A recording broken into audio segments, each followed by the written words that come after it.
কি পরিমাণ নায়িকা আপনার জীবনে এসেছে? আসলে বাস্তবে আমার জীবনে কোনো নায়িকা আসে নাই।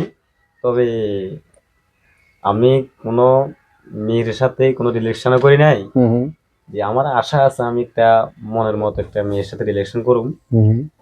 যে এখনো মনের মানুষ খুঁজে পাইতেছি না আরকি।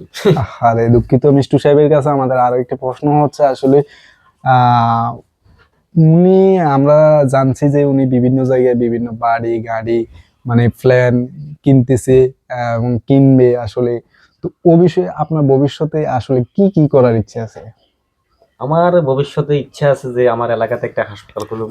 হুম হুম গরিব দরিদ্রহীন যারা এরা অর্থর কারণে যে চিকিৎসা করাতে পারতেছে না, হুম যে জায়গায় যাই সেই জায়গাতে টাকা ছাড়া কেউ চলতে পারে না।